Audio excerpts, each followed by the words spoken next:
When a narcissist sees you as being too strong, this is what they'll do. I always believe that understanding the behavior of narcissists is essential to preserving our well-being and mental health, and I hope you also agree with this. Have you ever been in a situation where you felt that someone was threatened by your strength, confidence, and personal power? It's a common experience, and it's particularly true in relationships with narcissists. When a narcissist sees you as being too strong, they will do everything in their power to undermine you and make you feel powerless. If you're dealing with a covert narcissist, they will initially be drawn to your strength, confidence, and courage. They will want to be around you and bask in your energy. However, the moment they feel threatened by your strength, they will turn the tables and make you the bad guy. They will try to paint you as someone who lacks personal integrity, morality, and character. They will go out of their way to create a public spectacle of your private failings, and they will use every weapon at their disposal to belittle and ridicule you. On the other hand, an inflated narcissist will be initially attracted to your strength and personal authority for similar reasons. They will see you as a challenge to their own power and authority.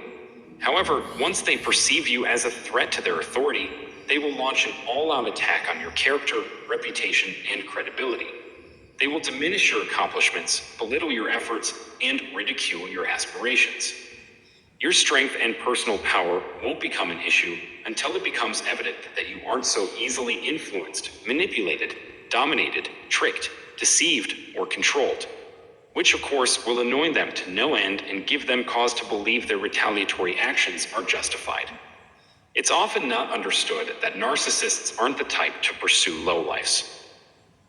If a self-destructive narcissist is bothering you, it's probably because you're a positive force who others can learn from. You have an exceptional capacity for empathy, and you love deeply and kindly and act nicely and well. Moreover, you have a lot going for you. In many ways, you represent the antithesis of the narcissist. You're also likely quite intelligent and quite successful. You're the reason for their success. You improve their reputation subtly, and at first, they appreciate it.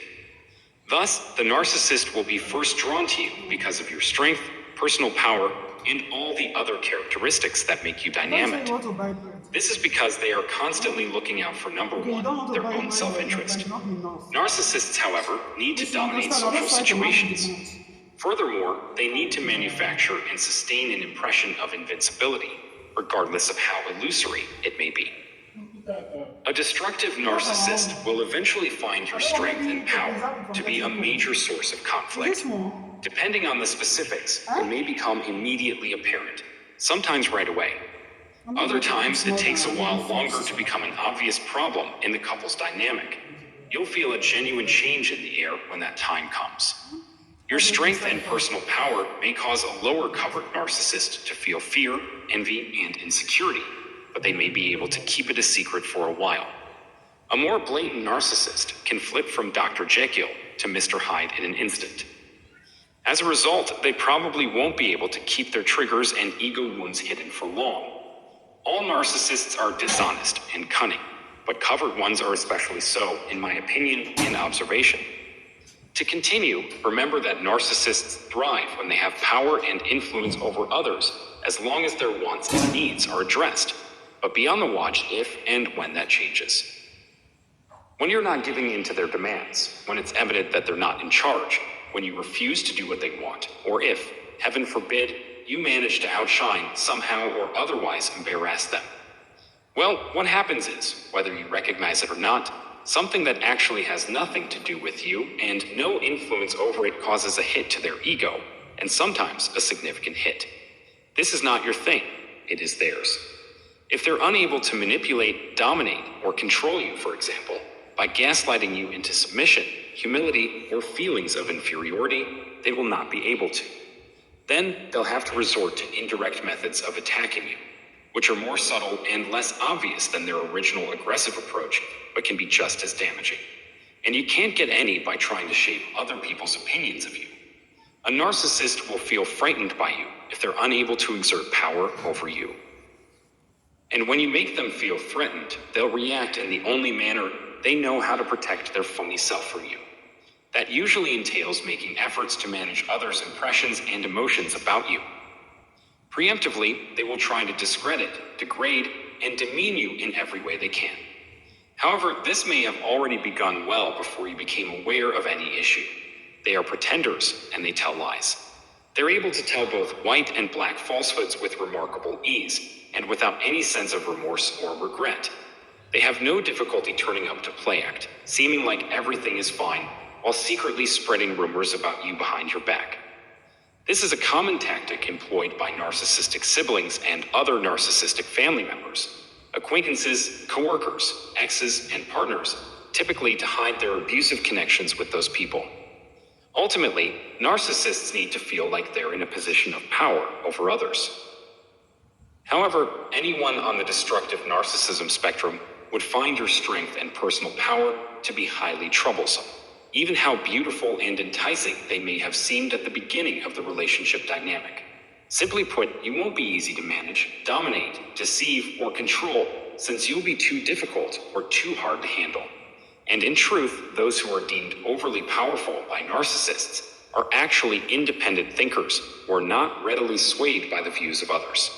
They are self-actualized to the point where they can live their own lives, free from the crap the narcissist usually brings to the table, and they exude assurance, boundaries, independence, and clarity. Individuals who are capable of independent thought and action, who are in touch with their emotions, and who have faith in their own judgment are less likely to feel the need to constantly seek approval and validation from others, and more likely to rely on their own good judgment and a solid sense of self-worth. This is obviously not the type of person the narcissist wants to have around to engage in sick games with. If you manage to set off a narcissist with your own sense of strength, confidence, courage, and personal power, that narcissist will not only try to discredit and slander you in front of others, but they will also seize any chance they can to bring you down a peg or two. If they find a mistake, weakness, failure, or perceived lack, they will be happy to point it out. What's more, they'll hold your bad record and other failures over your head to blackmail you. They'll relish the opportunity to exploit your history against you, and they'll do so by displaying it proudly on the wall like an antique. No matter how much time has passed, how much you've matured, or how much you've changed, that moment will always be a part of you. They'll use it as an excuse for just about anything. They will enjoy picking at your weak spots in an effort to make you question your own abilities and value.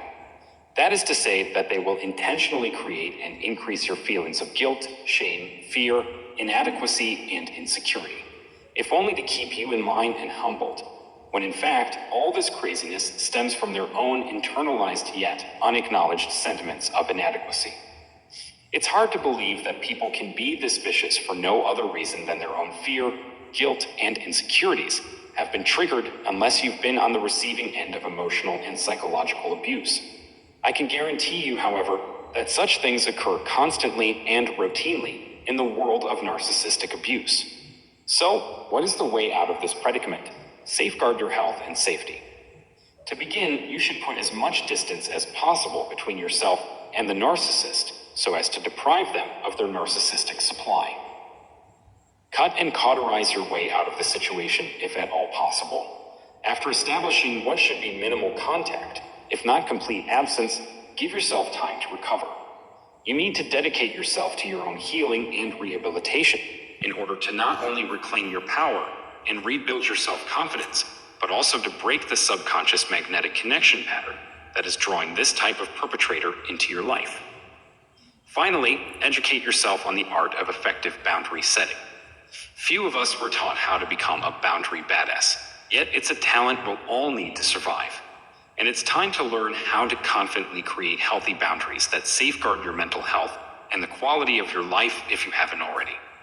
As such, I'm going to end this video here, but before I do, please subscribe to my channel and hit the bell notification to make sure you always see my latest upload. Thanks.